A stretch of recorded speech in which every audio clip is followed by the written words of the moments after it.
I used to think my life was small and meaningless, until my sick, distant mother moved in and showed me how love hides in the quietest places. I used to think I was just another invisible woman in a big, overcrowded world. I wasn't poor, but I wasn't rich either. I had a steady job as a high school English teacher in a public school in Baguio. I lived in a small, two-bedroom apartment with one bathroom that leaked during typhoons. I had a cat named Binhi, a plant collection I mostly forgot to water, and a mother I called every Sunday out of duty, not love. Nothing about my life felt special. Certainly not worth writing about, until last year. It began with a missed call, then another, then 5 in a row. All from my sister, Liza. Now, Liza doesn't call. She's the kind of sister who sends birthday texts a day late and only remembers to ask about you when you're right in front of her. So when I saw her name flashing on my screen that Wednesday afternoon, I knew something was wrong. Mom collapsed, she said. She's in the ICU. Can you come? I was on the next bus to Manila. I don't know how to describe the feeling of walking into a hospital room and seeing your mother, the woman who used to comb your hair so tight it hurt, who scolded you for crying too loudly, who loved you in quiet, jagged ways, hooked up to machines. Her body shrunk and pale. It knocked the air out of me. For the next week, I lived in that hospital. I ate vending machine crackers and sipped instant coffee in paper cups. I argued with doctors. I memorized the schedule of every nurse on the floor. And at night, I sat by my mother's bed, watching the rise and fall of her chest like it was a prayer. Then one evening, a nurse tapped my shoulder. She's awake, she said gently. She asked for you. When I walked in, my mom's eyes met mine, and she smiled. A soft, tired smile, but real. I didn't want you to see me like this, she whispered. I wanted to say something brave, but all I managed was, you scared me. She reached for my hand. I'm still here. And in that moment, something shifted in me. Not just relief, but perspective. I realized how much I took for granted, how I'd spent years seeing my life through the lens of what it lacked, never what it had. My job wasn't glamorous, but it gave me purpose. My apartment leaked, but it kept me safe. My sister was flaky, but she still called. My mother was imperfect, but she was still fighting to stay. Gratitude, I learned, isn't some grand Instagram-worthy emotion. It's quiet. It's hidden in moments we overlook. Like seeing your mother smile again. Like waking up the next morning and realizing you still have time to say thank you. After 2 weeks in the hospital, my mom was discharged with a strict list of medications, new dietary restrictions, and one very blunt instruction from her doctor.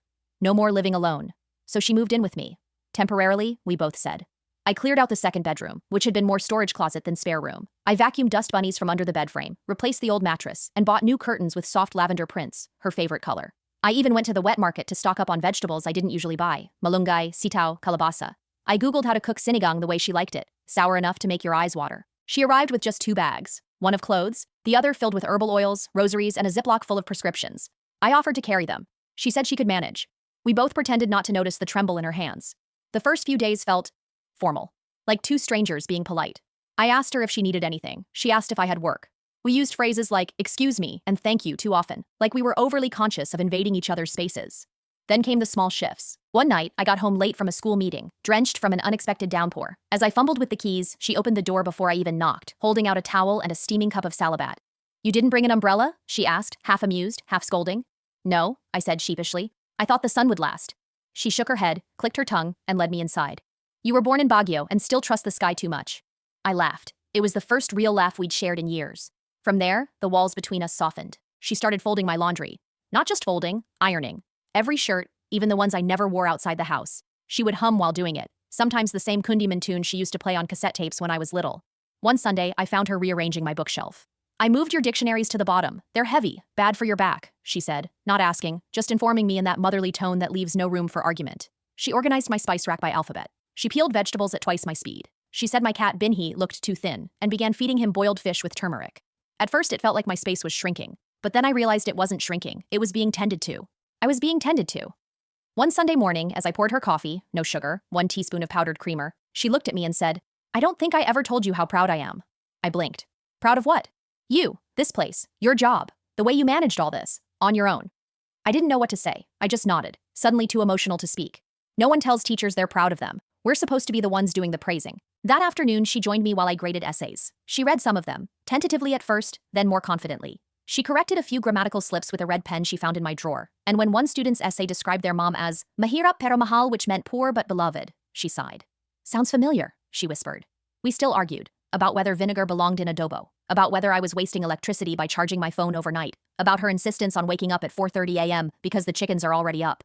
But the arguments didn't sting like they used to. They had edges, yes, but also laughter. Old familiarity layered under new understanding. One Saturday, while wiping down the kitchen window, she called out, Look! She held up a pancake shaped like a heart, or maybe a kidney. Doesn't this look like your old English teacher, the one with the red lipstick? It did. The resemblance was uncanny. We both laughed so hard we cried. We laughed more that week than we had in a decade. And in the midst of all this, I found myself seeing her clearly, not just as my mother, but as a woman. A woman who once gave up a scholarship to stay home and care for her siblings. A woman who stayed in a marriage that didn't always feel like partnership because she believed duty was more important than desire. A woman who raised 2 daughters with more discipline than affection. But not because she didn't love us, but because she didn't know how else to protect us. I began to forgive the old wounds. The times she scolded me for crying. The days she dismissed my dreams of becoming a writer. The way she made me feel small sometimes without even realizing it. I saw the woman behind the armor. And she, in turn, saw me too. Not just as her pangane, the reliable one, but as a person. One night, as we were doing dishes side by side, I said softly, "Thanks for staying with me." She looked surprised. "You don't mind?" "No, I didn't know how much I needed this. You, here." Her voice caught. "Neither did I." I used to think gratitude was about settling, about saying thank you for leftovers, for scraps, for whatever life gave you. But now I know it's about recognition.